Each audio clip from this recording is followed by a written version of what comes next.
What's up, everybody? Welcome to the Tuesday night Q&A hangout, but I have a special guest, Dan Harms of RGR, but he's also doing all kinds of other stuff, content creator with Football Guys, co-host of the Cover One Draft podcast.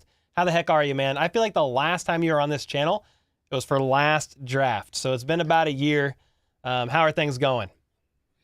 As you noted, it's pretty busy. It's going. I got lots of stuff going on. I've been on at least this is my fourth different Chiefs centric show on YouTube or what it is the past week. So we're keeping busy. We're having a great time. And you're right. It's been about a year since we've been on together. So long overdue, and I'm happy to be back. How's your daughter? She was a special guest a little bit last time. Yeah, she's gotten a little bit better with the nighttime routine. Like she's got a clock in her room now, so she knows that around 8:30, if she's still awake, which she 100% is every single day, she comes out of her room and says, "Can I come sit on the couch, or can I come cuddle? Can I come see what you're doing?" Like, so she's got her own schedule now, but it's great. She's in T-ball right now and just getting her out and doing a bunch of different stuff. So it's a lot of fun. Love it, man. I've been enjoying this offseason with mine too. Just Mhm. after the Super Bowl, kind of calmed down. Been hanging out with I got a 4-year-old and then a 7.5-year-old, and she just had her tonsils out like 2 weeks ago. My oldest did, and she's Oof, doing really good.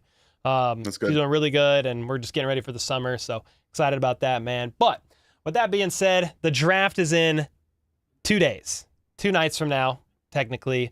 It'll be night one of the NFL draft. The Chiefs, as of right now, they've got pick 32. Let's just go. Let's just do this. If they're at pick 32, they don't move up. Okay. Two biggest needs in my eyes that a lot of people are mocking them to. We'll talk these two position groups first, but then I think there's a couple more we could chat through. We talked about it right before we went live. But offensive tackle and then wide receiver are two that when you look at mock drafts, that's a lot of times what Chiefs are taking. They have Chiefs taking. I mean, obviously, I've seen cornerback a couple times. I feel like Mhm. some people are mocking Kool-Aid and some others just with Snead being gone. Like, I get that. I could see that, especially if the board falls in a certain way and the Chiefs aren't super high on a tackle. And then the wide receiver just room as a whole, the class as a whole is so deep. They're like, well, we'll get somebody in round two. But if they're at pick 32, tackles that could potentially be there. Maybe it's technically a round two guy, but they're not going to be there at 64. Who do you have your eyes on as somebody that the Chiefs could take that maybe could plug and play at left tackle, or at least make that room competitive with Wanye, and maybe they bring back Donovan Smith or something after? So right now, like I said, if you stay at 32, you have to manage it because there's going to be a tackle run. Yeah. There's going to be there's probably going to be one, maybe two going in the top 10, and then I think around 12 to 20 there's going to be a tackle run. And if they're not trading up, you have to kind of play the board as it is. I think one guy that could fall that is in my top 5 is Amarius Mims out of Georgia. He played right tackle for them, but he's got a lot of injury issues. Like that's the big thing. If the Chiefs have met with him, they've done his physical like they did with Trey Smith, and they're comfortable with the medicals, and that's somebody that could fall down the board just based on that alone. And we obviously don't have any information on his actual injury history in terms of how serious it is going forward. So that's one of the players that I like for them around that time. But after that, for me, it's all round two grades. Like I think Tyler Guyton could be an option, but he's a developmental player as well. He's like the reverse Wanya Morris. Like Wanya Morris was a really good run blocker and he just struggled as a pass protector. I think Tyler Guyton's got more functional athleticism. He has a better get off and he has a better understanding of pass protection, but he's not a good run blocker. And you still see some of his hand technique is the way he holds his hands at the snap. They're a little low, so it lets defensive ends into his chest a little bit. So he would be another guy you bring in to compete. He would not be a plug and play starter. I love Kingsley Suamataia out of BYU personally. He's one of the guys that I would like to see them draft at 32. I don't think he's lasting to 64. So, and that's another thing you have to play chicken wise. Like, do you risk having to maybe trade back up for one of these players that you like the Chiefs did last year with Rashee Rice, or do you just stick at 32 and reach for a little bit like they did with FAU? So there is a little bit of give and take there, but those are three names that I think could be around pick 32 that the Chiefs could realistically take and play either, bring back a Donovan Smith and just have a little competition and then just maybe cut the person that isn't going to be there, or just hold on to everybody and say, we've got depth finally. Last time the Chiefs took a tackle in round one was Eric Fisher in 2013. Obviously, first overall, and the fact that they had that pick is because it was all bad over there. So it's a good problem to have, but it is an issue. Like, I feel like the Chiefs were banking on Orlando Brown Jr. working out, I think, longer term than it actually did. Obviously, that ship has sailed, so it is what it is. But yeah, they've placeholdered. I mean, I think, was it 2 years ago Orlando was on the tag? And then obviously Donovan Smith was last year. This year, it was interesting. Brett Veach was talking. Did you hear his presser at all? Yeah, I watched it. Yeah, so he basically was like, he made it seem like if you want to tackle in round one, you've got to go up and get a guy, because he kind of said they quickly fall as far as like how they have their players graded. So I'm like, well, what if they did move up for a tackle? Before we get there, I want to run this name by you, and I think I know what you're going to say, because I've asked a couple guys that I trust. They have bigger YouTube channels, yes, but they cover the draft like a lot. One is That Franchise Guy, and then Football Analysis is another one, both crushing draft content. But I said, hey, Chiefs tackle at 32, who you picking? They both independently told me Jordan Morgan out of Arizona. And I feel like there's just one problem with him. His arms. 32 something inch arms. Do you have any thoughts on him, or have you looked at him at all? Oh, Be yeah. curious if you had any thoughts there on Jordan Morgan. Yeah, I've definitely watched some say he could kick inside and be a guard, but then both of those guys are like, no, that's your left tackle for the Chiefs at 32. And I was like, be curious to hear your thoughts. So that's a big no, because the Chiefs have thresholds. They do. And they're very honest about their thresholds at tackle. You have to have at least 33-inch arms unless you're Mitchell Schwartz. Unless you are already a bona fide tackle in the NFL, they're not going to really risk you playing tackle unless you're Joe Thuney. And again, you've shown you can do that. I think that's maybe his best case scenario. He is a guard. For me, he's a guard on my board, but there is a lot of, like, in terms of Pro Bowl to elite level guard play in him. There is that. So I'm not on the board of drafting Jordan Morgan. I see a lot of people projecting him to go to the Chiefs at 31 or 32. And I'm just like, no. if that happens, it will be like they really believe in his technique. Because that's the only way you survive. If you are a technician with your hands and you're able to overcome the speed to power and the physical nature that defensive ends at the NFL play with, and that elite athleticism, because I don't think he's an elite athlete. I think he's a good athlete, but I think he lacks a little bit of the recovery athleticism, counters to the inside, specifically because you can get hands in his chest, push him to one side, and then counter to the inside. Those can overwhelm him at times as well. So I understand that he played well against Latu in that game against UCLA. NFL's a little bit different. They're better athletes. So I personally don't think so. I saw somebody say if they did end up taking him, it could be to just bring some competition into the tackle room, but long-term plan would be guard. And with Trey Smith and Joe Thuney Trey Smith's on a contract year. Joe Thuney, I think he's got a couple of years left, but I mean, he dealt with the pec injury last year. He'll still be playing, I'm assuming. He's got a big cap hit this year off the top of my head, but so he's not going anywhere. But they were saying, if they took him, could be they see how he does in the tackle room, but it could also easily kick inside to guard. I don't know if that's going to happen by any means, but those guys both mocked them, or both said, hey, Jordan Morgan at 32 for the Chiefs. And I was like, let me get some Chiefs guys in here talking about it. What about moving up for a tackle? Let's say Brett Veach and company got a couple true round one grades on some guys that could be available in the teens.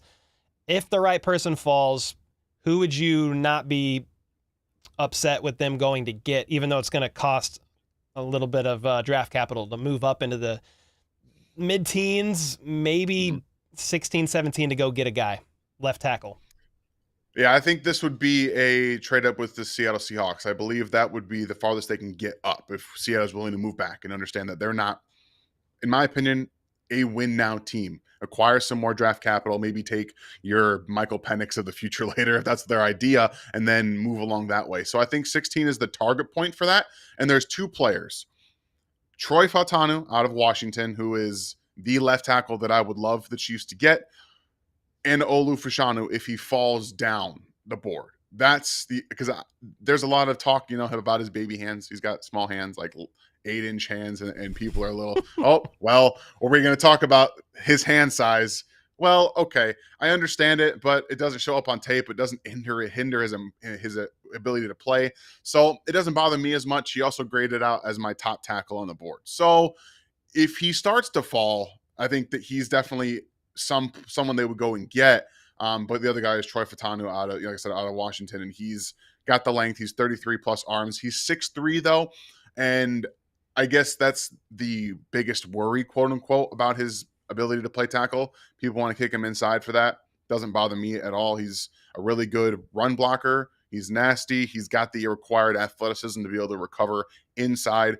His biggest problem is oversetting, which you can teach. I'm okay with oversetting if your left guard is going to be, Joe Tooney. Like he can help you there a little bit. So I'm less worried about that. So that's definitely the guy that I'd be targeting. Yeah, I saw. I mean, I'm not a draft guy by any means, but I do try to immerse myself as much as possible before the draft. So I'm a mock guy, like looking at them, just people who know what they're doing, talking about. I watch, and then look at them.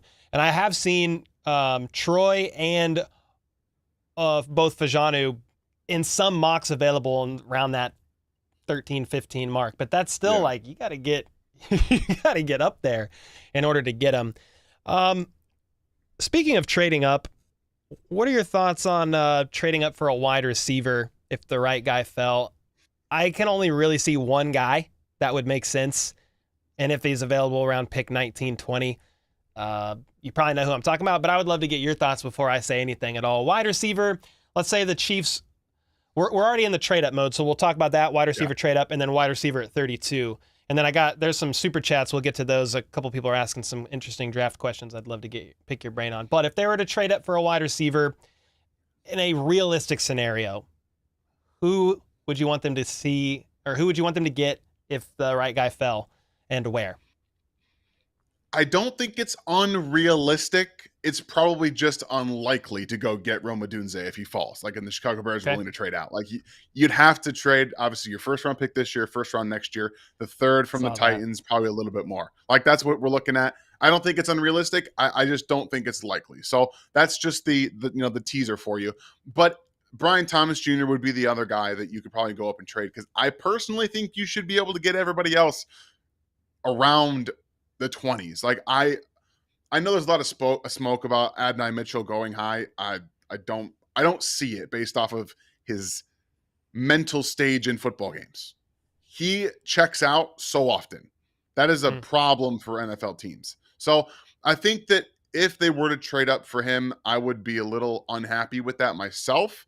But again, they're the ones that have the interviews with these players, that have more information on it than we do. So I think Brian Thomas is the guy you're looking at that would do what MVS did, but faster and better, with contested catches and body control, awareness at the sideline, but with room to grow. Because MVS had no room to grow, right? He had none to grow, and it kept getting worse and worse and worse. And then he make a play in the postseason and everyone forgives him, right? Well, I'm done with that. We're all done with that now. And it's time for, if they want to go after a Brian Thomas, again, an elite athlete with speed, he would round out what they have. If you look at Rashee Rice and Marquise Brown, who is a speedster, but he's a better route runner than Brian Thomas is now. Then you use him to open up the field for Travis Kelce, for Rashee Rice, for Marquise Brown. So that's how that trade, that all kind of flows in. And if he does start falling around that 17, 18, closer to 20 area, then you're definitely within striking distance to go get him. Yeah. I'm like, Brian Thomas Jr. would be a fantastic get. If you could get him around that range, I just think what you could have in that guy who doesn't even have a fully developed route tree either, and his ability to track the deep ball. I'm like, dude, even Brian Thomas Jr. on the Chiefs last year, like, it would have been so great. It would have been great. Fantastic. And then the only reason why I started thinking about that more seriously is I think it was Andy Reid's presser actually pre-draft. He said that they're not necessarily viewing, and he said it in passing, but I heard it and it caught my ear. They're not necessarily viewing Hollywood Brown as the deep threat guy. I mean, he basically said, I wouldn't go as far as to call him a deep threat guy, although he can do that. And I'm over here thinking when they got Hollywood, I was like, well, maybe they are going to use him to stretch the field. He ran a 4.2740. I understand he's smaller, but when Andy Reid said that, I was like, well, then maybe they're going to get their field stretcher in the draft. And Brian Thomas Jr. would be like that's the one to get, even though we'll talk about some others here in a bit that can still do that. But yeah, Brian Thomas Jr. is the guy for me. I saw a Dunze kind of that trade scenario floating around today on Twitter. I thought that was a little rich to give up that much to go get him, even though, hey, there's your weapon of the future with Travis Kelce only having a couple years left in the tank, and you can kind of adapt your offense around a guy like that. But yeah, that felt like a bit much to me. If you have any other thoughts to weigh in on that, feel free. If not, pick 32 if the Chiefs stayed around that range. I know you mentioned A.D. Mitchell. I do think the Chiefs would have to trade up to get him. I don't know how far. You probably have to jump the Bills, right? If they're not going to get, and you do some stuff with Cover One, so you probably have some insight there. But with the Bills having Gabe Davis is gone, and then Diggs is now Texan.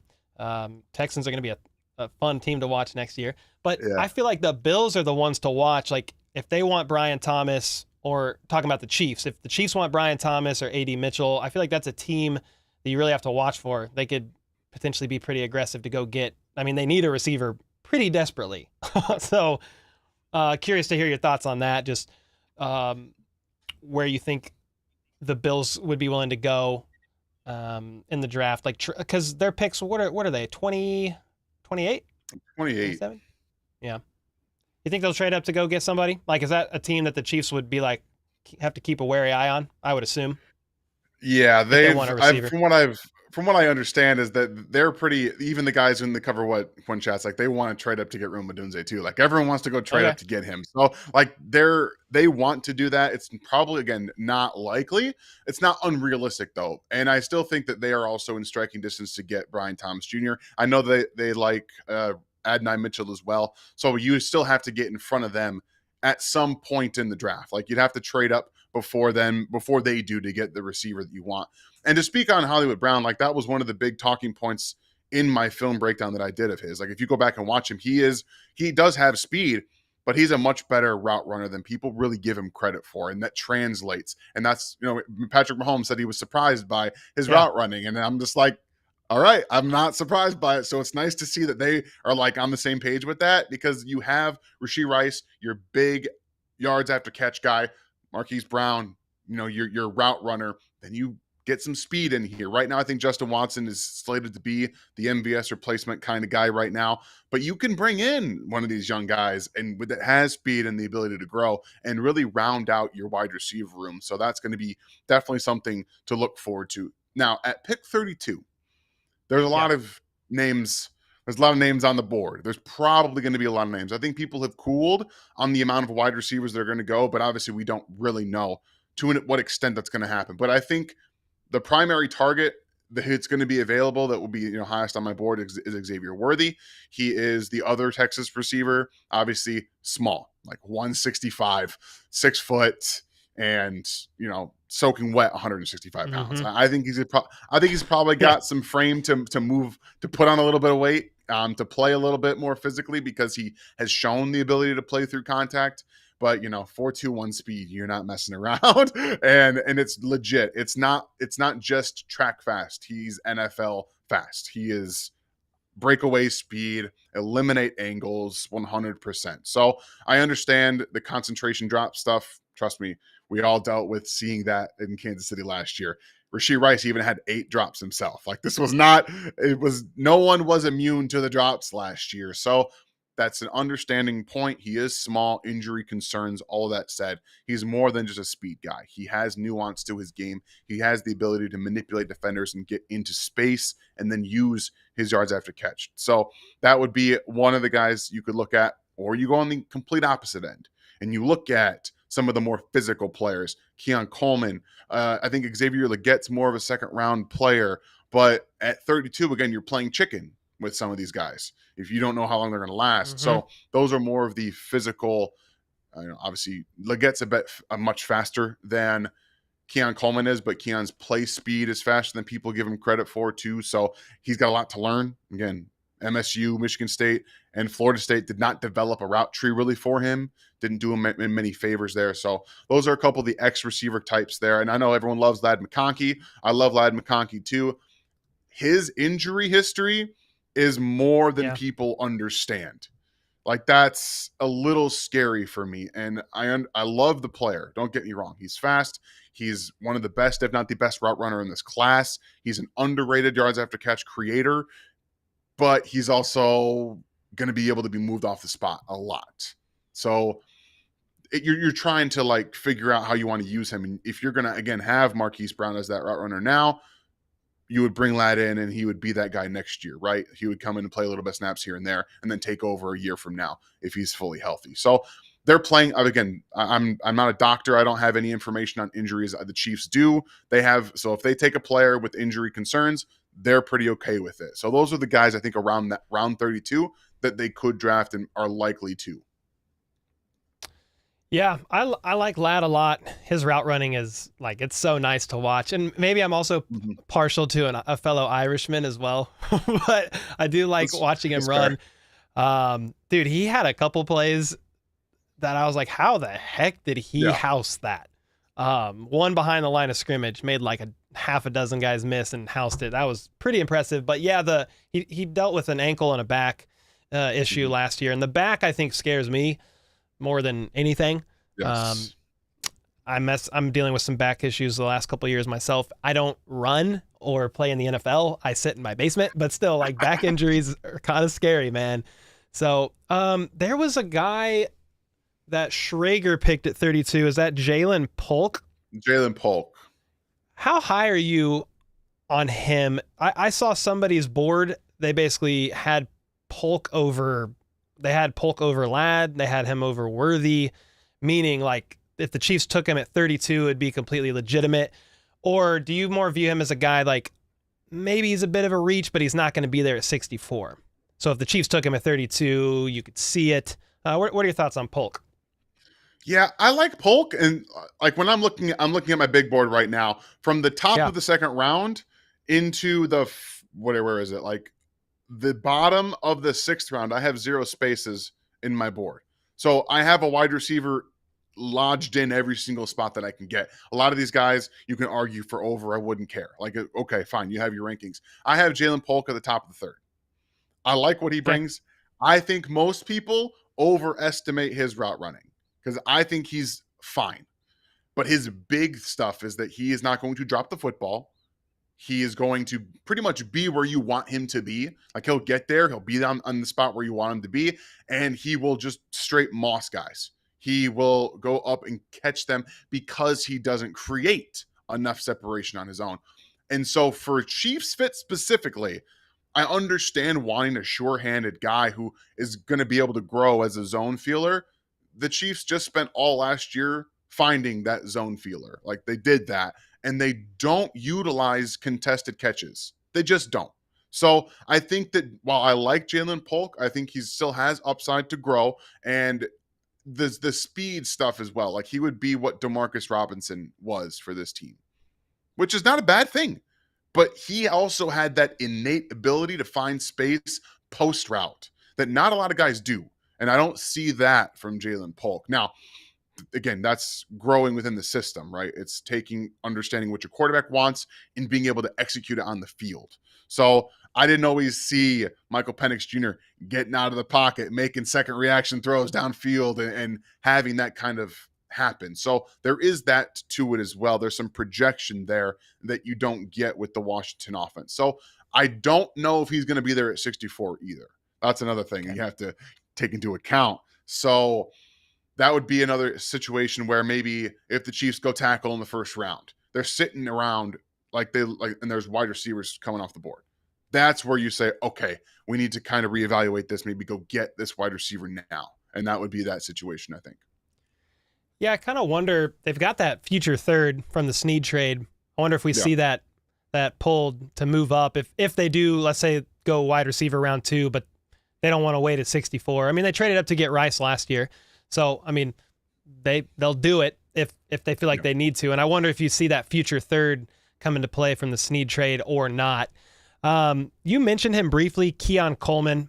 Do you feel like if the Chiefs went the Coleman route, he could have more of a contribution in the middle of the field, just based on his skill set? I mean, a lot of people talk about him. They're like, yeah, former basketball guy, jump balls, crazy, 50-50 balls, like he's insane. But just what you said, like the Chiefs that's not really how they operate. So if they were to get him, do you feel like it's to use him more in the middle of the field? Maybe like Juju-ish kind of a guy. What are your thoughts on that if they did go the Keon Coleman route, that you would see based on his skill set how the Chiefs could utilize him? Yeah, that would be another one of the. I still think he'd play the X role.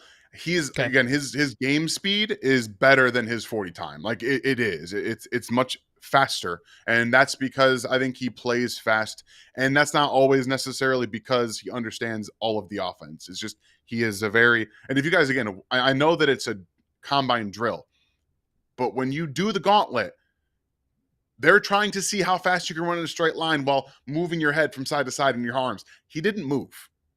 He 100% trusts his body control and where his hands are going to be. And I think that that's something that you can utilize very well in the NFL. He's got better footwork as well for most guys his size. He was a punt returner at Michigan State. They just threw him so many balls behind the line of scrimmage at Florida State that his yards after catch numbers weren't good because it was so predictable. It just was so easy to find.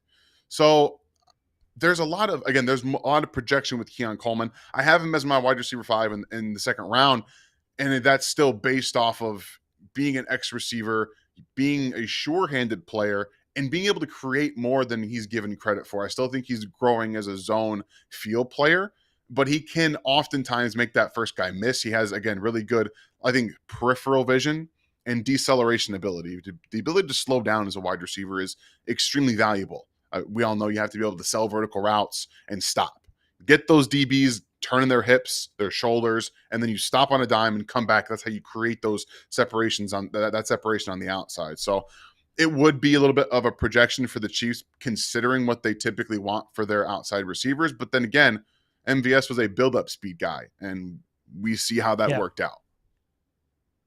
No, I appreciate you weighing in on that because I was curious. I see a lot of Chiefs fans high on him, Keon, and then you go watch him and study his stuff, and it's like, well, he's definitely an intriguing guy, and I feel like he's got room to grow as well, which is super intriguing. Couple questions that they're super chats, but I feel like we could bounce into them, and then I have some more questions for you. But first off, Jennifer, thanks so much for the 2024. Dre Mac with the 5 bomb said, just happy to see this collab go down. Let's freaking go. Dez with the 2. She said, how many of these OTs would start over Wanye? I'll hold on that one for a second because Sean has a question here that I think we could piggyback on. Hi, Dan. Been following you for a while. Appreciate your coverage. Heck yeah, Sean. Let's go. He said, I've been mocking Kieran. Good luck saying that last name. You could probably say it at 64. Yeah. Nick Jacobs is 2. What are your thoughts on him?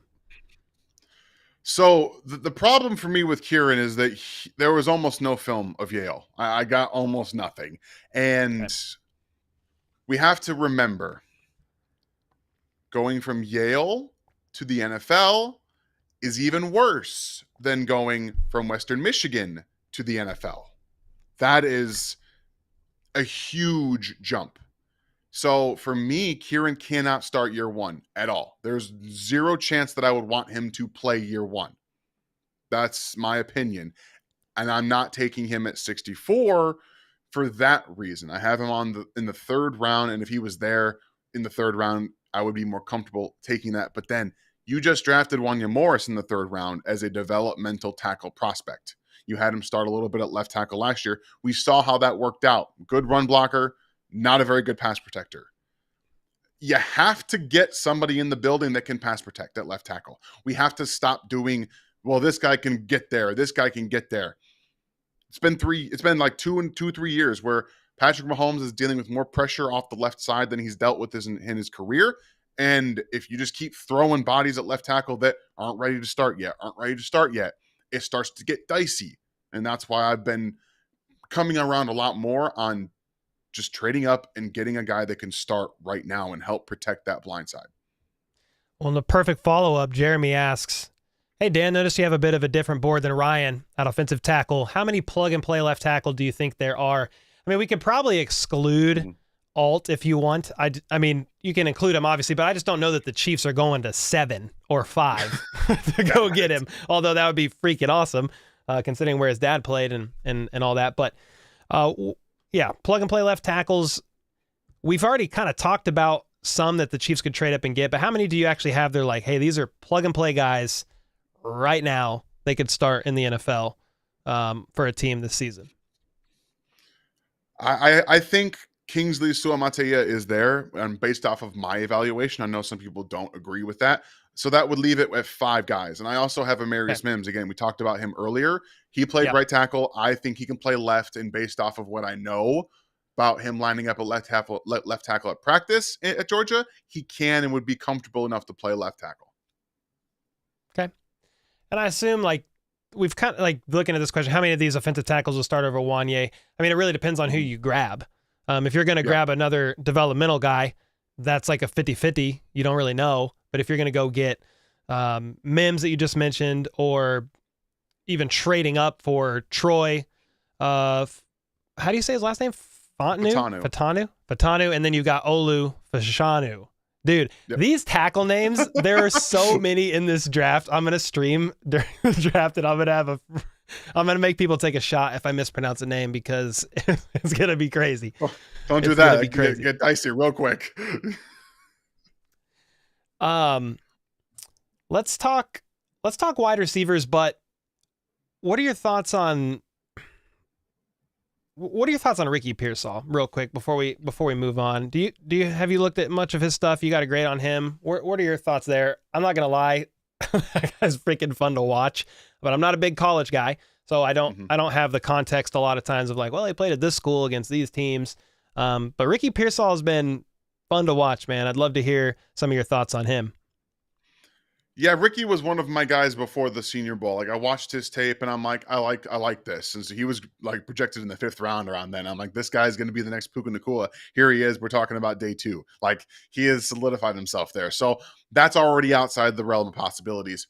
The one real positive for him is that if you go back to 2022, where he played with Anthony Richardson at Florida, it's a different profile. He had like a 17 yards per reception average, so he was throwing the ball down the field a little bit more. We see the ability to make some crazy catches. He has really good athletic ability to find that football. He's got good hands.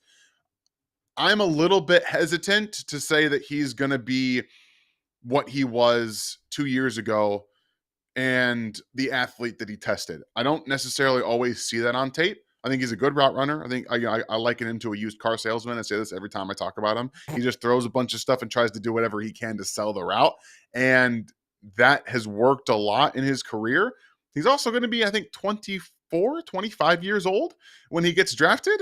And typically those later guys don't always just come out and develop. Now, I'm less of the opinion that his yards after catch stuff is going to just get better. I think he is kind of a possession slot receiver. You get him into space, and that's what he's going to be best at. I don't project him as an outside guy, and I know people think that he can come to the outside. I think he's a bit stronger than Ladd McConkey, but NFL corners are different press corners and different physical guys. And obviously, you don't always have to play press coverage. Like, the Chiefs play it some of the most in the NFL. So you don't have to always play it against that, but he's one of the players that would fit from that. You bring him in, and if Marquise Brown is a one and done, he just picks up where he was, and he's that space guy who creates separation with his routes. Really good possession guy, move the chains every now and then. You'll see him get loose and break off a big run after the catch. So I like him. I have him in the top 3rd, along with Jaylen Polk right there. So they fit around the same area for me.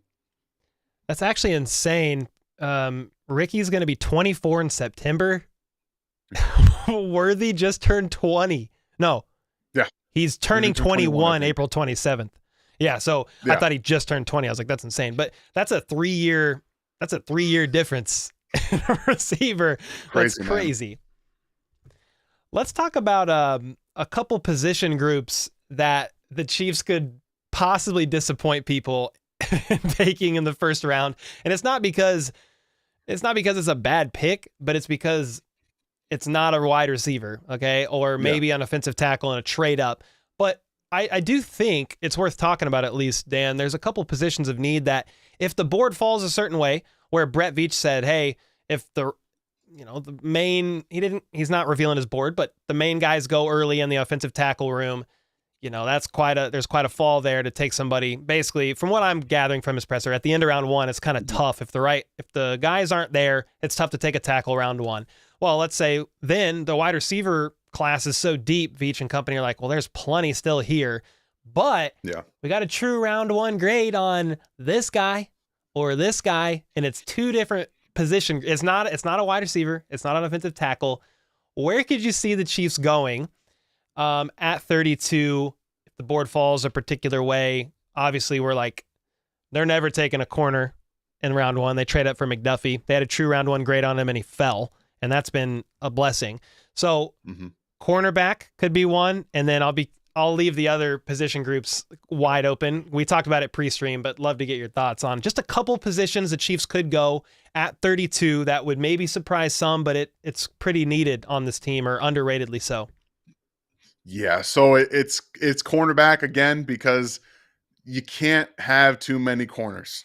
You can't. And I understand that I'm going to get backlash because Jaylen Watson and Joshua Williams are good players, but we all forget L'Jarius Sneed was in Kansas City, right? Like, he's a first round caliber player now, right? Yeah. And you have those type of players.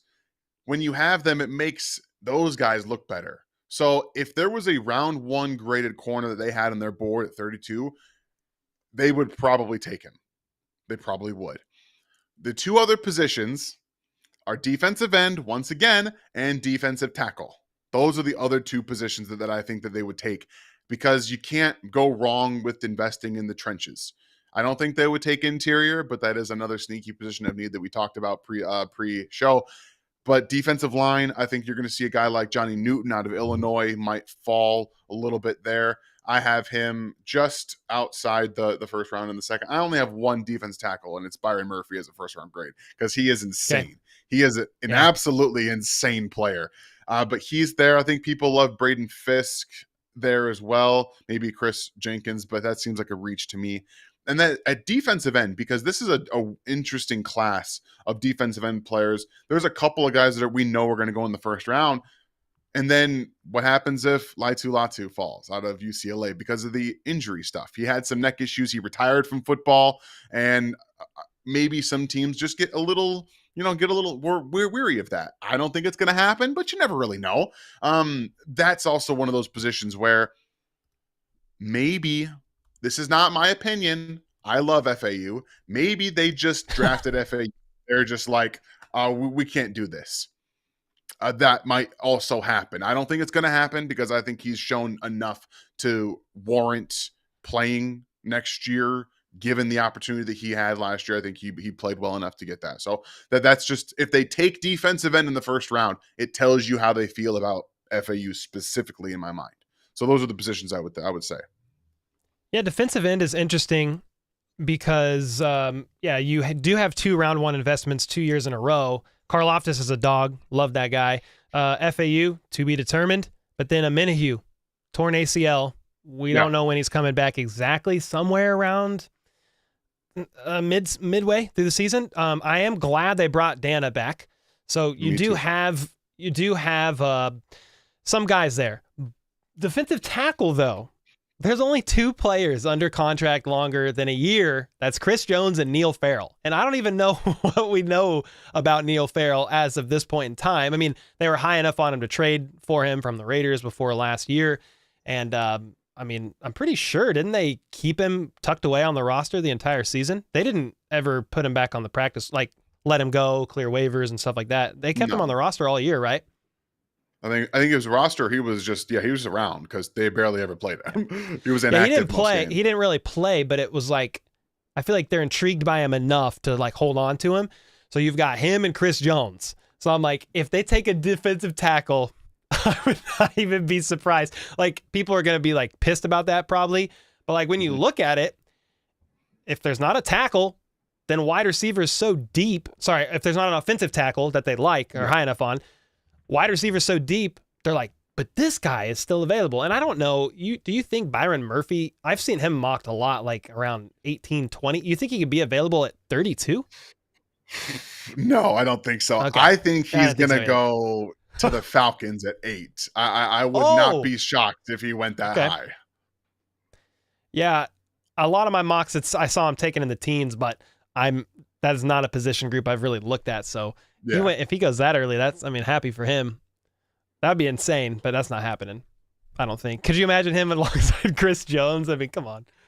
Yeah, man, that'd be insane. It'd be so much fun to watch that. Looking at this draft class overall, we don't even have to go into a bunch of specific names here, but what are some other positions of need? Like I did see a good question here. I don't know where it is. Right here. Kevin Capel. Better get a running back. CH is not going to get it done as RB2. I was fine with the CEH re-signing for what it's worth on a 1 year, knows the system. You can plug him in, serviceable. Yeah. What are your thoughts on running back though? And like how early the Chiefs should potentially consider taking a swing on one if the right guy was there? I am a little more lenient than my fellow mate at RGR with Ryan. I'm okay in the 3rd round. It gets dicey. Okay. But in this draft specifically, I would wait until day 3. Use one of your 2 5th-round picks on a running back, because I still think that they need to address the future after Jerick McKinnon. If it's not coming back this year, we'll wait and see what happens there. But you need that guy because they don't have a pass protector on the roster. They don't. I like Isaiah Pacheco. He's gotten better at it. He's still not very good, and they don't use him in that role for that reason. So that's definitely a position of need, in my opinion. And I know how Kevin feels about CEH. I know how a lot of people feel about CEH. He was fine he was good as the RB2 last year when he was healthy. He was more than serviceable. He was finally catching the football, using him as a receiver. Shocking, I know. And just, it's always one of those things, right? So they have a good beginning on a rotation, and I think they can add to that and get one of those guys that not only have upside, but can come in as true pass protectors in the NFL. So running back for sure on day 3 in the 5th round, I think is the sweet spot for them. Do you have any guys in mind, if you've studied that far into your boards, day 3 running backs? I absolutely do, because there's a couple of guys that, one, running back gets kind of pushed down positionally anyway. So they're already knocked down into day 3 for the most part. You have a few guys at the top, but the one that I've locked onto is Tyrone Tracy out of Purdue. He is an ex-wide receiver, and last year was his first year playing running back in college, and he was a senior. Okay. But he is a legit pass protector. He knows what he's doing. He's willing, and he has good technique. Elite athlete. He tested extremely well. He's fast, and he creates space for himself as a running back in his first year. That's the kind of stuff that I want to get and mold, because he has the makings of a 3-down back in the NFL, and there's no tread on his tires. There's none, because he never played it until last year, and he was splitting duties. So he's definitely a guy that I like. A little bit of a different mold is Dylan Johnson out of Washington. He is I guess you could say he is a bit more of a bruiser. He's not very fast. He's not the most athletic, but he is a pass protector. He's got good vision, good patience, really more of a move the chains guy. He played with a lot of grit last year. He hurt his foot. I forget exactly what he did, but he played through it all the way through into the national championship game against Michigan. You saw him gutting out performances, so he's very gritty. That kind of, I get that that's something more you want to have in the locker room, that kind of mentality. So he's one of those players too. And I know Missouri fans want me to say Cody Schrader. He's a fine player. I don't think he's a pass protector. So if you're drafting him, he's like a change of pace back and just a pass catching guy. A really good story. Love his story. And I think he's going to be a useful type of player, but he's not someone I'm looking for as pass protection duties. What about Andrew Beasley with the 2? I think they should take Trey Benson in the 2nd. Would you do it? I wouldn't do it. If they had 3 seconds, I'd probably do it. But they have one.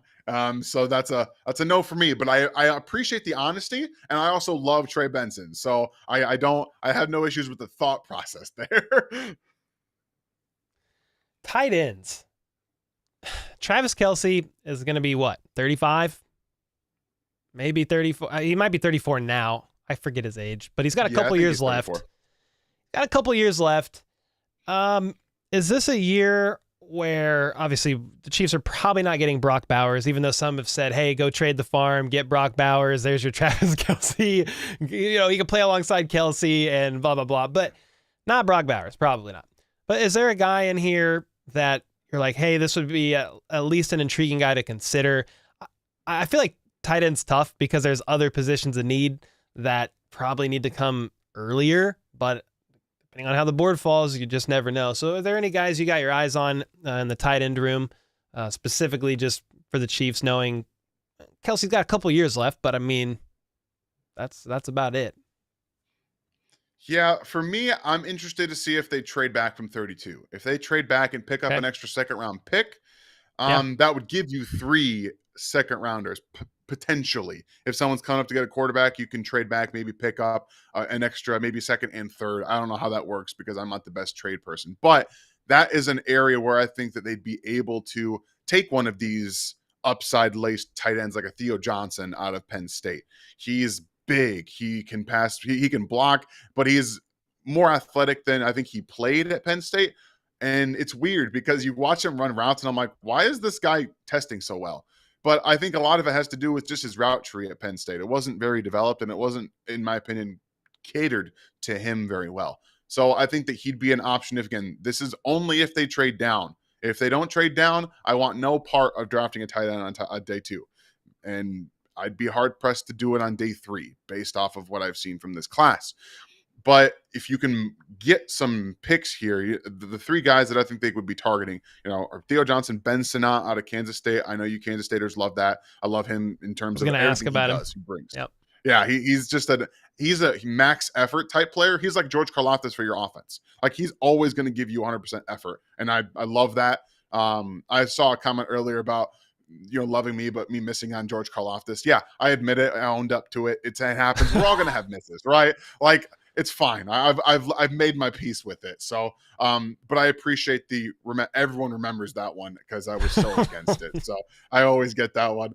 And then Cade Stover out of Ohio State, I think is a really good blocker. And he's got a lot of upside as a pass catcher as well. So if they're looking for a guy on day 2 and they trade back, those are some of the names that I'm looking at. But if they're going on day 3 and taking a stab with one of the maybe 5th-round picks, or again, if they trade back and require another 4th-round pick, a guy like Eric All, who played at Michigan and then Iowa, athletic guy, really just his biggest issue is injuries. He's been injured almost every single year of his collegiate career. Like that's not great. You don't want to have that. And then Tip Raymond out of Illinois is a very athletic guy, high effort blocker, good blocker, and he's got upside as a pass catcher because Illinois didn't really use him in that regard. He was more of a blocker type, but he has the ability to make plays down the field, in my opinion. So those are just some names that came up top of my head.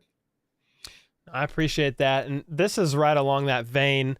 I was saving it for if we mentioned it, or I was going to circle back. But Veach did say last year he tried to trade up for a receiver, couldn't get in.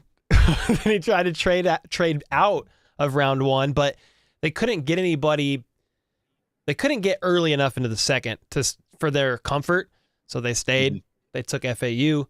But what are your thoughts on, you mentioned it just now, but what are your thoughts on if they actually did trade out of round 1 at 32 to maybe snag another pick or 2, probably another 2nd or 3rd or a later round pick based on the wide receiver group and how deep that class is this year?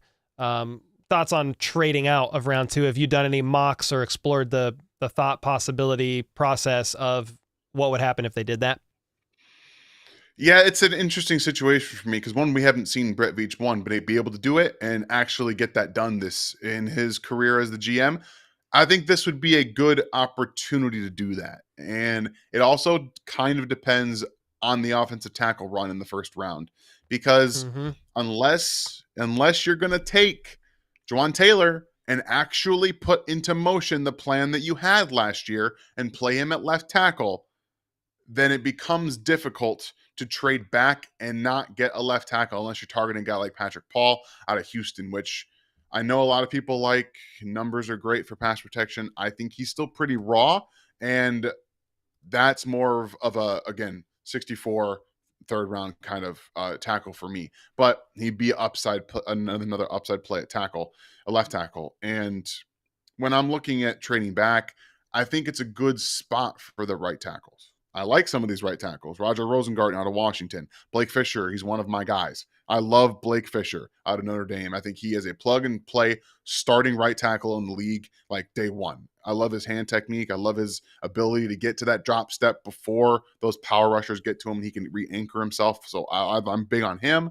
And Javon Foster out of Missouri is another player you could get that's going to be a right tackle in the league, in my opinion. So that would be even Christian Jones out of Texas. Like the right tackle spot is day two is pretty good. So if their plan is to move Jawan Taylor to left tackle, then it makes it a little bit more malleable for them to be able to trade back, because there are tons and tons of wide receivers on day two that you can get. We talked about a couple of them already. Yeah. But Troy Franklin is going to be there. Javon Baker, who I've got in the second round, is going to be there. Roman Wilson, Ricky Pearsall, all of these guys are going to be there. So plan of attack makes a big difference. Also, if guys like Kingsley Suamataia and Tyler Guyton aren't drafted in the first round, it also makes it a little easier for them to trade back and maybe still get that guy. Trade back and trade up. Maybe they try to work the phones that way. So I don't hate the idea. I'm actually starting to be much more open to trading back, specifically if they want to double dip at wide receiver on day two. It gets even more interesting. Yo, that would be nuts. Oh my gosh. I saw somebody ask Mitch Schwartz today, I think it was today on Twitter, how hard is it to switch sides at the tackle position? He said it's about as awkward. It's just you're restarting. It's like trying to, well, he said use a wipe with the other hand or throw with the other hand. He said you just completely have to relearn the mechanics there. So Jawan Taylor flipping, I'm like, man, that is a bit of a risk in my opinion, even though that's what they were saying last year. And they basically paid him like a left tackle borderline when they signed him to that big deal. So we'll see about that one. I don't like, if all the left tackles are gone, I don't know what they're doing. I mean, they have to sign a vet after too. I would just think Donovan Smith or somebody. Some people have been like, oh, Bakhtiari. I don't know, but there's not a lot to choose from. But that is a concern. Like, that's a position I'm intrigued to see what they do. And that's why part of me is like, well, if they trade up, like, I don't even blame them, because what else are you going to do? Band-aid it again, I guess. Band-aid it again. This is a later round guy, I think, but what are your thoughts on Jermaine Burton out of Alabama? So Jermaine Burton, I've got a third round grade on him. And he played at Georgia for 2 years, transferred to Alabama, played there 2 years. And there's not a lot of development there. And a lot of it is, again, because he's used on the outside. He's a fast guy down the field, really good body control, catch through contact, that kind of stuff. And then you saw flashes. Honestly, you saw flashes all the way back to Georgia of his ability to create some separation every now and then. But I think people are overly dramatizing what his open percentage was and the ability to get open. And I'm seeing it all over all the Twitter people saying, like, his tape is just him getting open and being missed by the quarterback. That's not true. Like, it's just not true. He's a very good deep threat and vertical route tree guy. He has a good vertical route tree right now. I think he runs all of them extremely well, and he can grow from there. There's character concerns. I don't know what they are, but I know that's why he's not being talked about in the second round, at least. I think he's probably going to be late day two. I would imagine that's where he goes. But there's a lot of upside there, and there's been a lot of upside there. There's just been no growth over the last couple of years at Alabama, which I was excited to see, but I'm not seeing enough of it. So it's one of those, you draft him, maybe he's Gabe Davis. You draft him, and maybe he turns into something a little bit more with a more expanded route tree. He learns a bit more zone, like the Chiefs did with Rashee Rice. And that's kind of that 1-2 punch, right? Because Rashee Rice coming out was, oh, you're a vertical guy. You're going to win down the field and you're going to dunk on guys. And they saw his explosiveness. Yeah, they used it a little bit differently. So he Yeah. has that explosiveness. And so that's where you're like, how much more can you learn? No, that's good. I was just curious because I'm looking at vertical guys, and Jermaine Burton, I mean, averaged over 20 yards a catch, didn't drop a pass. 5 of his 8 touchdowns were passes over 20 yards from the line of scrimmage. Dropped only 2 passes in his last 120-ish receptions. Lowest drop rate of some of the top receivers. So I was just looking at some of his stuff, and I was like, well, that's intriguing if you were going to take a later round pick on a guy. Like, I don't know if he's the pick 64 guy for the Chiefs, if he's still available or not. But he was intriguing. I did see some of his off the field stuff. He did. It's not funny, but my nervous reaction is laughter. He did slap a fan. It was a lady fan on the field. I was like, bro, what are you doing? It was 2 fans. Yeah. But I'm like, well, that's not good. Yeah, no. But he's super explosive, athletic, very intriguing guy, to say the least. Real quick here, Marcus, thanks so much for the gifted, man. This is a switch of gears, but we're almost at the hour mark. I told Dan I'd love if he could give us an hour of some draft stuff before he calls it a night, and I'm going to hang out with you guys and answer some questions. But before we get there, there's a $5 super chat from Jaylen Carter. And then before we answer that, I do want to say this. Hey, if you want some awesome content on Twitter, man, follow Dan the Man Harms. Prince Harming? Is that whatever that nickname was, dude? He's nearing that 9,000 mark on Twitter. So if you guys can get him there, he's posting Chief stuff. You post funny, that umpire meme was hilarious, where I don't even know how far down that was, but it was so funny. I think it was yesterday, so it shouldn't be that far down. But every now and then there's a funny tweet that I'll get out that people like. So I lots just of draft content. Wall. Happy birthday, by the way. I know it was your birthday the other day. April birthdays are the best. Heck yeah, man. I don't know where it was, Absolutely. But there was the I'll go back up to the top. But there was that viral clip of that umpire. I know this isn't football, but we'll go back to football right away. Yeah. There's a viral clip of that umpire throwing out the GM. I think it was the GM, the manager. It was Aaron Boone, the manager, yeah. Yeah, the manager didn't say nothing. It was a guy in the crowd that the umpire thought the manager said it and kicked him out, and the manager's going, I didn't say nothing. And the meme was like, this is what happens when your wife thought you said something that you didn't. Yeah. Thought that was pretty funny, dude. Man, thank you. I really thought it was funny because it's like a minute of him just like, what? I didn't do anything. So that was just one of the things that was kind of popped into my head. What are your thoughts on this? This is not draft related, but it's $5 from Jaylen. Have a good feeling about Reese Zammit, the Welsh rugby star, international player pathway guy. I think he'll end up being most productive offensive player for the Chiefs this year. I've had tempered expectations. Basically said I feel like his most likely way to any contribution on the roster at this point in time would be kickoffs with the new rules and him using, his field of vision stuff and trick play, lateral style stuff on kick returns. Do you have any, is that about your thoughts as well? Do you have any higher hopes? He's never played football. He's never played NFL, and these playbooks are insane. He said it himself. He's trying to soak up the offensive playbook, but he knows that he's going to be starting at kick return stuff. Any thoughts on him? You were talking a very limited playbook year one. Very limited at best. Again, he has to make the roster. This is not a given. This is him getting an opportunity to showcase what he can do. I'd love for him to be productive. Like, I'd love for what you think to happen. The chances of it happening year one are very small. And that's not because he's not talented. It's not. There are lots of different ways you can incorporate his skill set. But to be able to use them, he has to understand the timing of offense. He has to understand where he needs to be on the field exactly. And that's not going to sort itself out in training camp. It's going to take time. So first things first, let's make the roster. Let's get there first, and we'll see what we can do. I think he's going to be that running back wide receiver designation. So I don't think he's going to be just tight end wide receiver. I think they can do a lot of different things with him. But he needs to show that he can actually do the same things that he did as a rugby player, with pads on. It's different. I know that they're out there being physical with each other. It's a different animal. People slide off a little bit easier with pads. They just do. And you can have more grab. It's kind of weird how two things can be equal at the same time. You can fall off guys a little bit easier, but also everyone's got more stuff to grab onto. Like they can grab onto your shoulder pad. How is the contact balance when someone's grabbing you with something that's an extension of your body and not your actual body? All those things do come into play. So I'd love to see him on the roster because I think he can be an electric type of player. I just get him in pads and let's see what he can do. Yeah, man, that's kind of where I'm at too. I know that was deviated from draft stuff.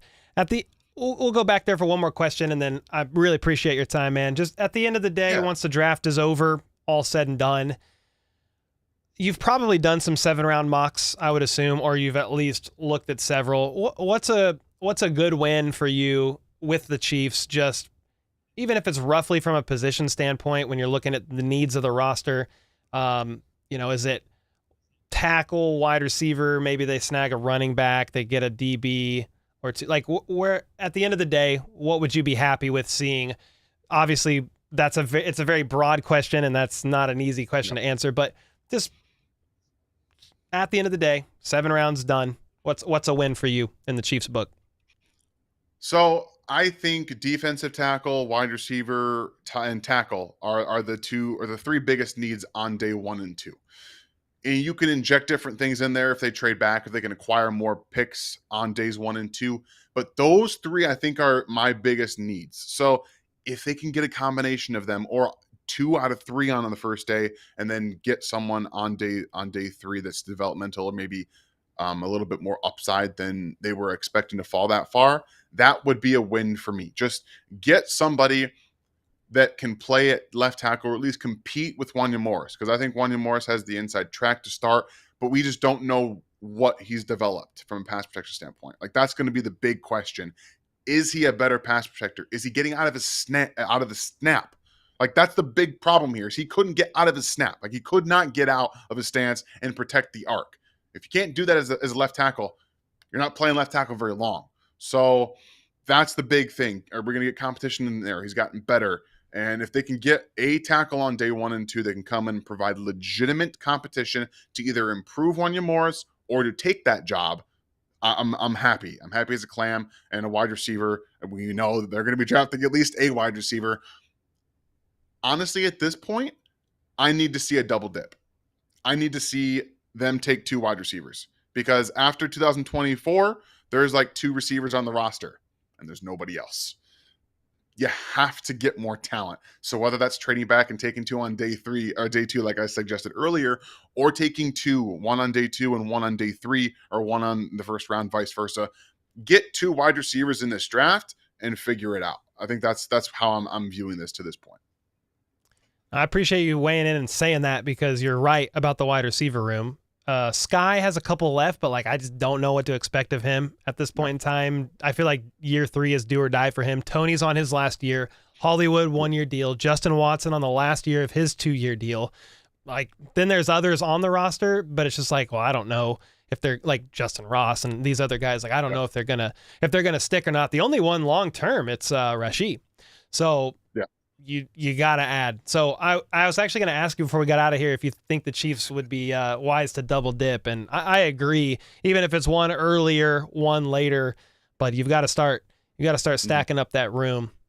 So Dan, I appreciate your time, man. Where can people find your stuff? We plugged your Twitter, but you're all over. So if there's anything else you want to plug, would welcome that, man. And everybody, I mean, Dan's good people, man. He's a good dude. Loves the Chiefs, covers football, loves being a family man, taking care of his daughter.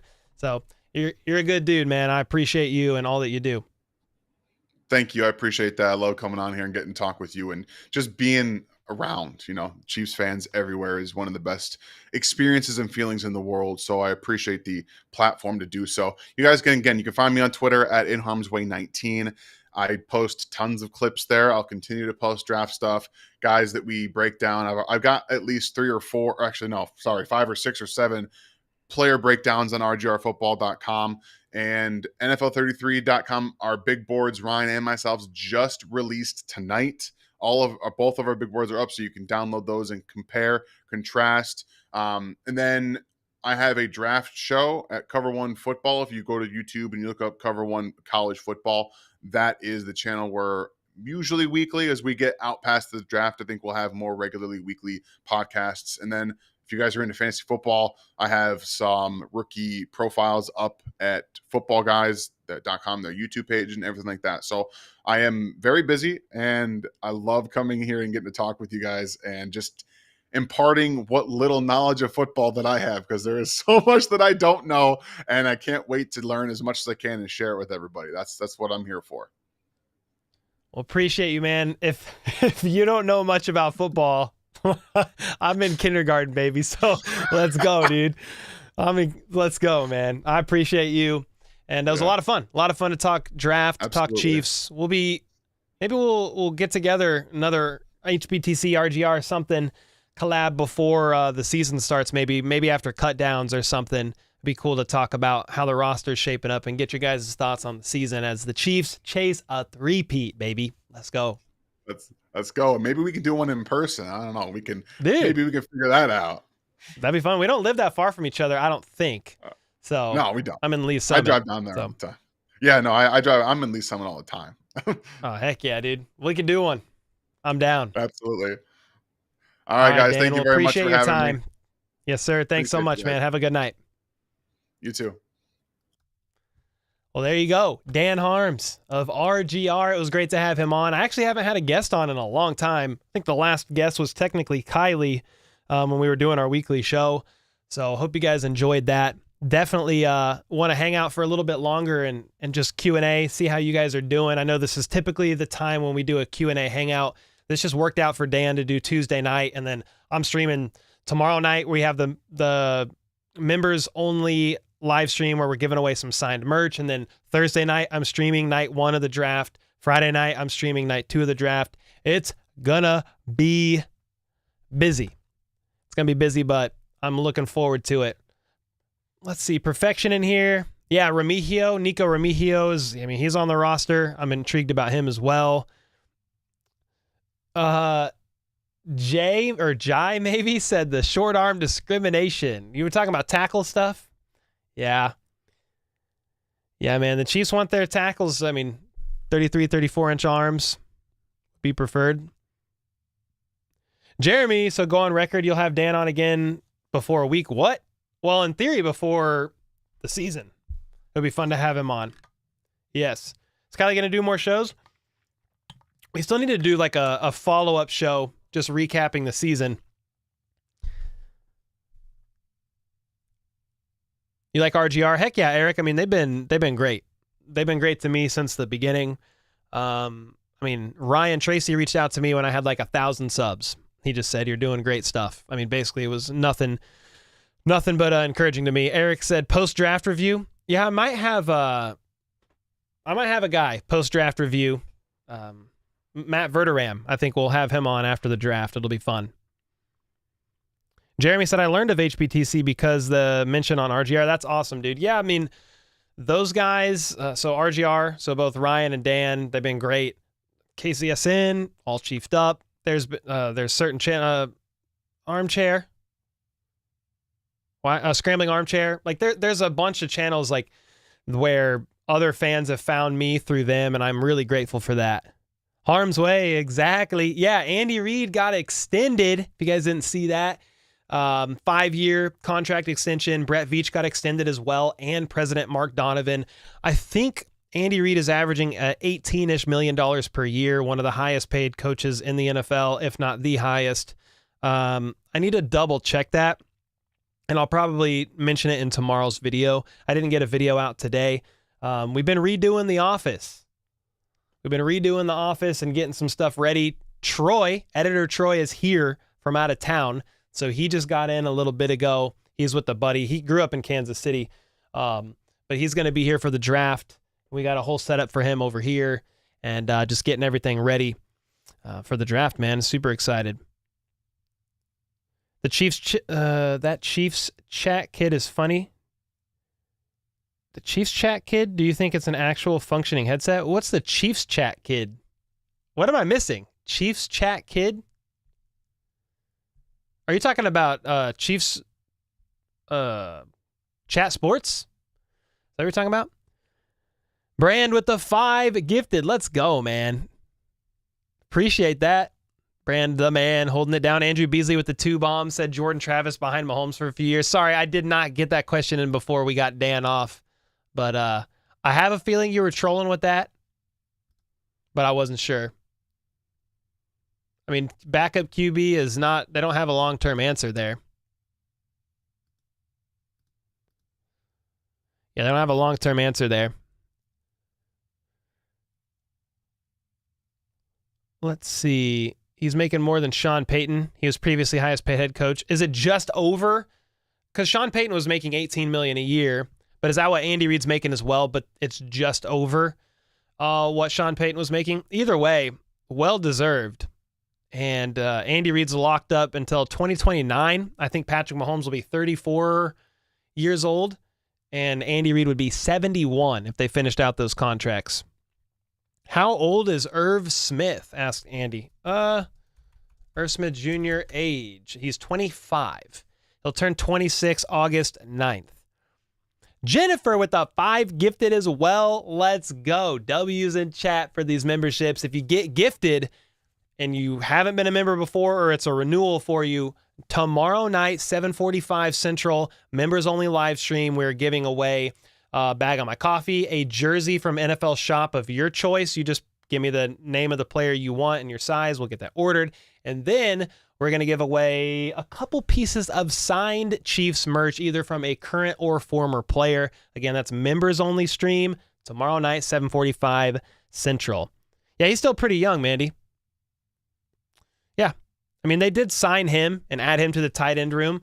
I don't know that he's the next Travis Kelce by any means, but he does raise the floor of the tight end room, can kind of do a little bit of everything. I think it's a great signing for the price, especially.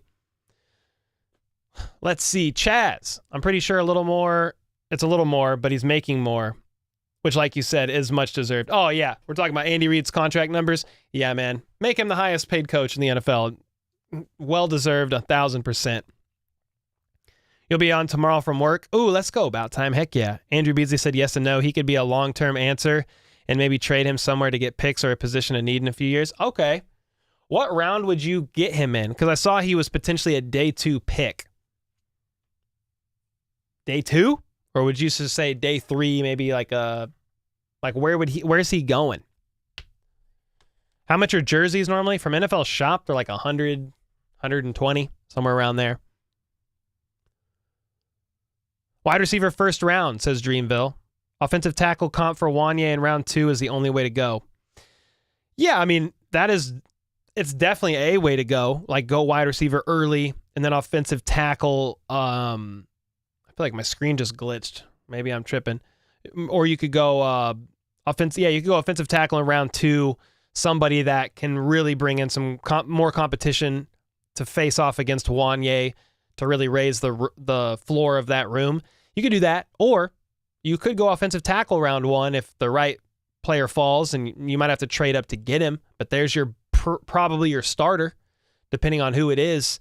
And then the wide receiver class is so deep that you could still get somebody in round 2. Maybe you're using that future third from the Snead trade, the 2025 third-round pick, and you're packaging that to trade up in round 2 to go get your guy, your receiver. But you could definitely go that way as well. I've mocked him 5th to 7th round today several times. Okay, yeah, I mean, dude, if you take him that far down, I would be in. Chad said, we all tripping? Who's tripping? Mike Florio might have to find another person to try to force into retirement. Dude, Mike Florio is still going on about some stuff today. How do you feel about the new Texans jersey? Elijah, I think that's how you say it, or Asia, maybe. I actually didn't mind it. I don't know if you guys saw, but let me see if I can find those jerseys. I didn't mind it. Some people say, nah, they look too much like here, let me go back up to this screen share. This might look crazy. Hold on. Yeah. Let me fix this. Hold on a second, guys. I mean, I don't mind that. I understand like it's a bit too shiny. Some people are saying it looks like, I don't know, like a arena football team jerseys or something, but I kind of like it. I don't mind it. It's kind of bold, but better than some of the others that I've seen. Erwin Brown with the $20 super sticker. Thank you so much. Let's go. Appreciate that a ton. What about Punt God? What about him? Yeah, he's on the roster for sure. Tackle first round to protect best player in the NFL. Yeah, if they can get the right guy, I'm 100% in on that. Just because if you don't have Patrick Mahomes in the game, it's gonna be rough, and you need the left tackle to protect the blind side of the best quarterback in football. The only problem is Brett Veach said that there's a few guys that have true round one grades on that are offensive tackles, and once they go, he's afraid that they'll go early, and then the skill gap kind of falls off there. So I don't know if they'll find it worth taking a guy in round one at pick 32, but we'll see. We'll see in a couple nights. I mean, maybe it's Mims, maybe it's one of these guys that is sitting around 32, or they trade up a few spots to grab somebody. It's hard to know, but if the right guy falls, go get him. Go to 15, go to 17 if you can, but just know if you do that, you're giving up your second round pick and probably the future third, maybe even one more. If you can trade up to go, great, but you're going to be missing out in some,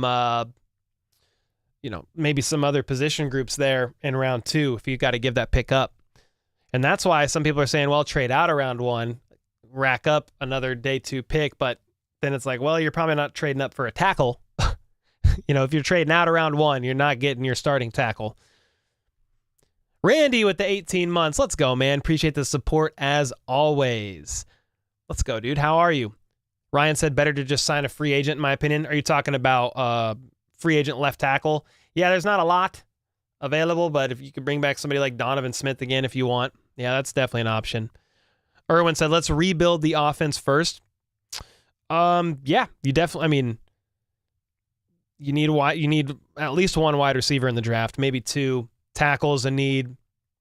I could see where people are saying, yeah, let's get a running back in a later round. Like, I get that, especially if Jerick McKinnon's not returning.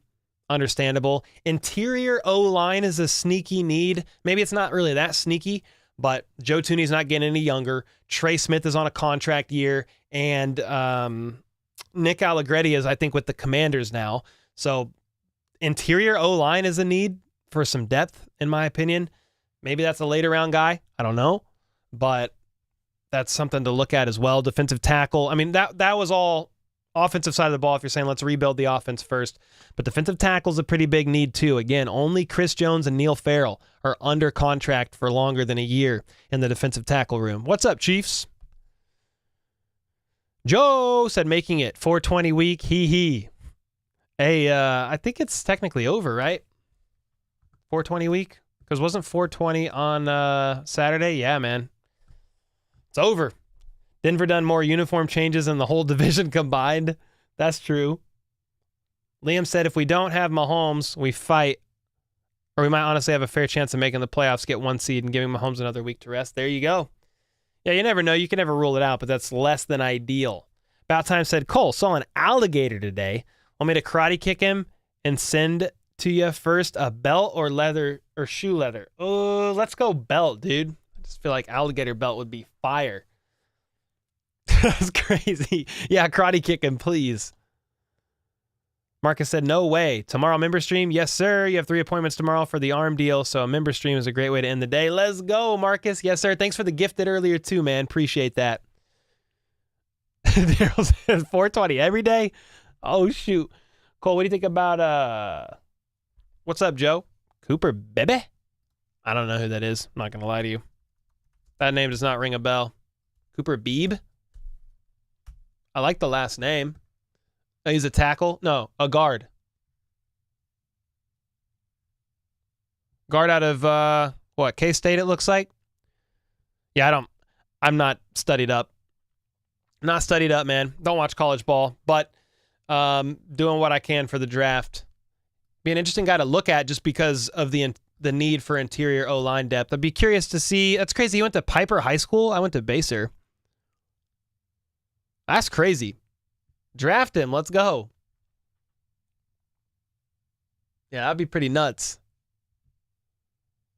Yeah, that's a guard. Yeah, I mean, you need interior O-line, so why not, depending on when you can get him.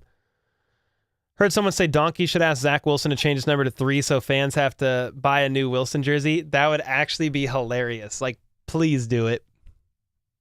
Please do it. How about a center how about drafting a late round center and move Creed to guard?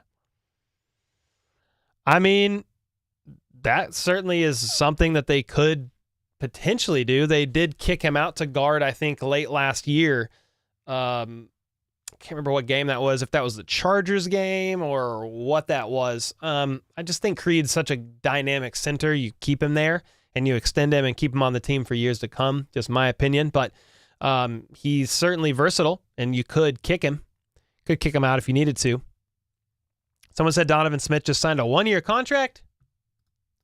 I mean, I would be surprised if Donovan Smith signed a 1-year deal before the draft, but I am looking just to make sure I didn't miss that.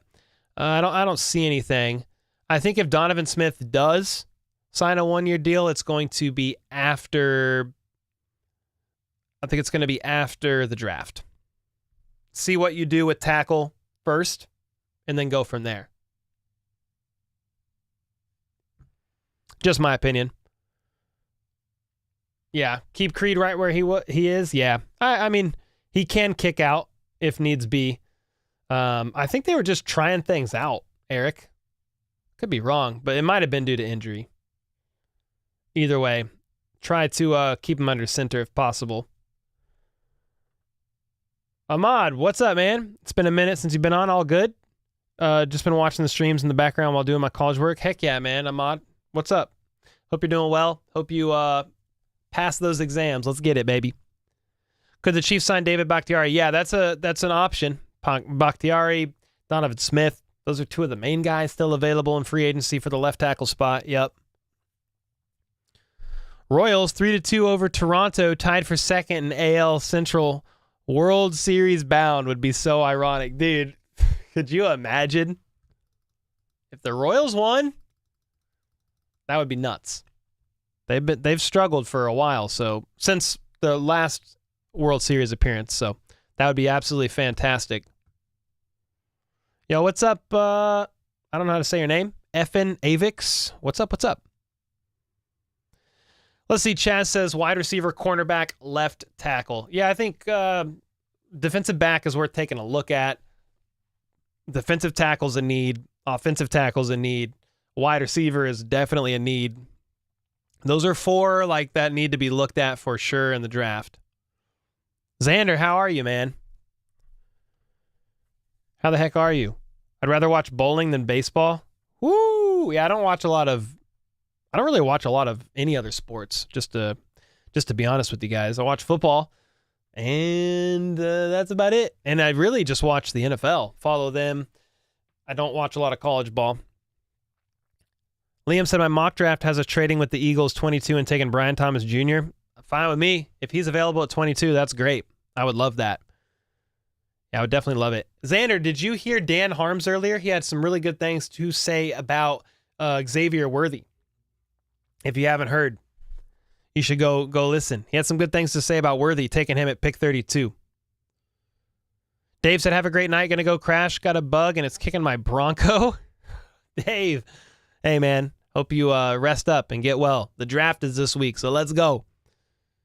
Yeah, I've looked at NFL mock draft database. Yes, sir. That's a good resource. Mm-hmm. Cole, would you trade 32 for Jets first rounder, even if you had to give up 2025 first, this year's second, and Titans third? Let me look at something. I don't know exactly where the Jets are. They got number 10. Okay, so the question is, Cole, would you get up to pick 10, trading the Chiefs' first-round pick, so 32, 2025 first, this year's second, and then the 2020... Okay, so Pick 32 and 64 this year. First and a third for next year to get to pick 10. If you're going to get Joe Alt, yes. If you're going to get your future left tackle for the foreseeable future, yes, if he falls, I would say go get him. I don't know if you're going up there to get anybody else. I know some people said maybe like a Dunze or something. But if you're trading up that many draft picks, a first, a second this year, a first, and a third next year, it better be for the left tackle of the future, Joe Alt, in my opinion. Joe agrees. He said if Joe Alt, yes. If anyone else, no. Cole, have the Jets taking Joe Alt? I don't know. I've seen either the Chargers at 5 or the Titans at 7 taking Alt. Cole, first pick at receiver, realistically, who you taking? Ask Weston. I mean, are you talking if the Chiefs stay at pick 32? The board can fall a couple different ways, but I'm intrigued by at pick 32.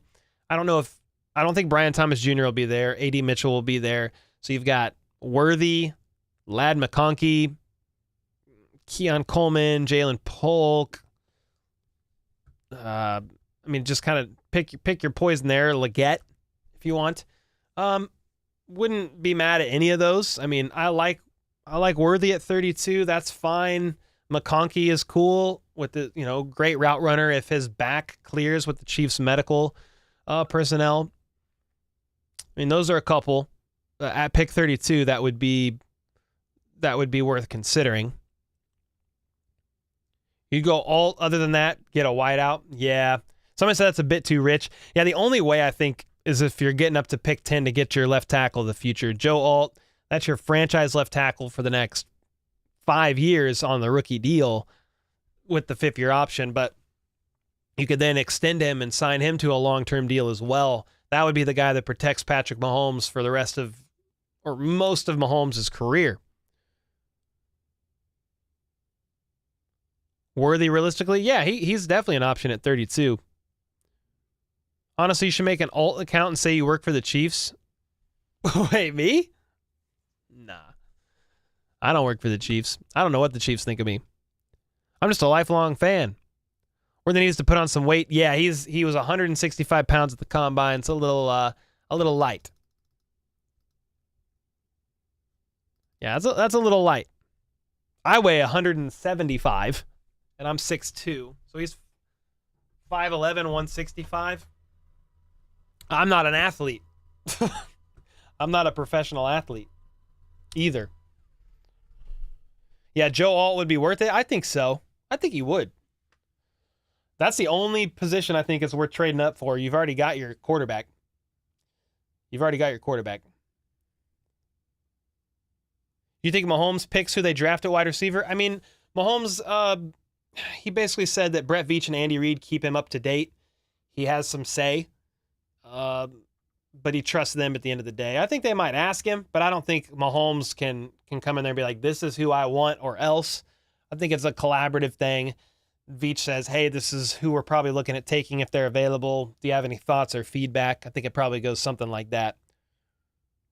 Worthy, Coleman, Mitchell, Leggett, McConkey. Those are my 32. Okay, Xavier Worthy, Keon Coleman, A.D. Mitchell, Xavier Leggett, Ladd McConkey. Yeah. I mean, dude, if somehow A.D. Mitchell is there at 32, let's go.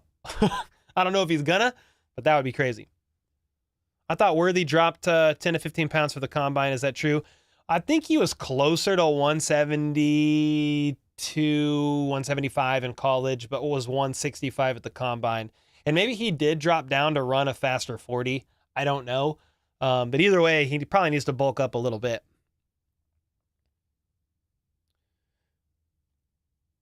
Somebody said, do you agree that Cole looks like the guy on the Chiefs sidelines? That's Andy Reid's son. Yeah, that's Andy Reid's son. I think he's a strength and conditioning coach. It's Spencer Reid. It's this guy.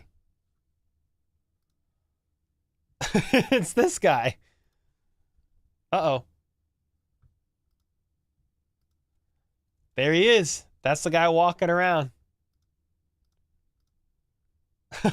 They're like, hey, Cole, I seen you out there. I seen you on the field.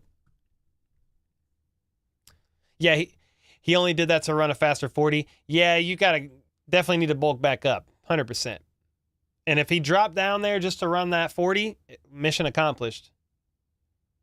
Yo, Cole is definitely twinning with Andy's son. Yeah, that guy is probably 30 pounds heavier than me of muscle, though. Just have Worthy eat with Furious George all off season. Let's go, Joe. That's what I'm talking about. 2 awesome beards. Let's go. That's what my mom said, Cole. I was dying. Yeah, man, that's my long lost brother. That's my long lost brother. Look at this guy. Look at him. We could be friends. We could be cousins at least. You want a left tackle? Me too, Christian. I hope they can somehow get one. Yeah, left tackle, big need. Wide receiver, defensive tackle, all needs for sure. Bro, 165 skinnier than you, Xander. Yeah, 165, pretty skinny. He looks like he ate Cole. Oh, that's what I said. He's definitely heavier. He's definitely a bigger guy. He's our strength and conditioning coach, so he big. Dude looks like he's about to challenge Cody for the belt.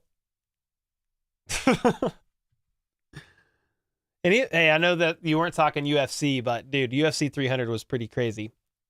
Take Spencer's hair off, or Cole, you could put on one of those visors that has artificial hair on it. Dude, I would never pass for him because I'm too skinny, but it would be pretty funny to try. He likes the cheeseburgers too. Hey, I like a good burger. I had 2 today for lunch. I didn't have bread on it. Burgers with eggs and bacon, fire. Who would you take at defensive back? I mean, early, like if you're saying pick 32, give me Kool-Aid McKinstry if possible. High team fit, and you can basically plug and play him as a starter or borderline be able to do so. I would love that, but that's if the Chiefs take a cornerback at pick 32. Burgers without bread. Yeah, I've been eating carnivore basically for the last like 3 or 4 months, so I basically just eat meat. But my favorite, it's basically a burger patty with bacon on it and cheese and an egg. I eat a couple of those for lunch. Cool. What position would you play in football? It probably would have been, when I was healthy and younger and moving, maybe receiver, maybe defensive back, even though I know not a lot of white guys play defensive back. Maybe kicker. I played soccer for 10 years as well. Yeah, Eric said it. Kicker. Yeah, maybe so. Cool. How do I become a moderator to help out with chat? Oh, dude. Heck yeah. You've been around for a while, man, so I appreciate that. Hit me up on Discord, because we got Brand and FLDB in there, and they kind of help head up everything. But, dude, you've been in chat for a long time, and you've been nothing but supportive, so I appreciate that a lot. Andy mess around and think you his kid and tell you to get out there? There's no way. I'm too skinny, man. Yeah, heck yeah. Appreciate it, Epic. Thanks for the kind words. Yo, Marcus with the 2 bombs says, shout out to the mods for holding it down. Heck yeah. I don't know why. I just saw that, Marcus. My bad, dude. MVPs. Dude, the mods are about to hold it down all week long because we stream tomorrow. We stream Thursday. We stream Friday. It's gonna be a fun week of streaming. I appreciate you guys so much. Thanks for hanging out, listening to a conversation with Dan, talking draft. Give him a follow if you haven't. He puts a lot of great quality work in. Really appreciative of him and the rest of the crew over there at RGR. Thanks for everybody for holding it down, man. Thanks for the memberships. Mods, appreciate you. Thanks for the donos, the gifteds, everything. See you tomorrow night at the members only live stream, or night 1 or night 2 of the draft. We'll be reacting and hanging out with you guys like we did last year. And until next time, let's go. Let's freaking go.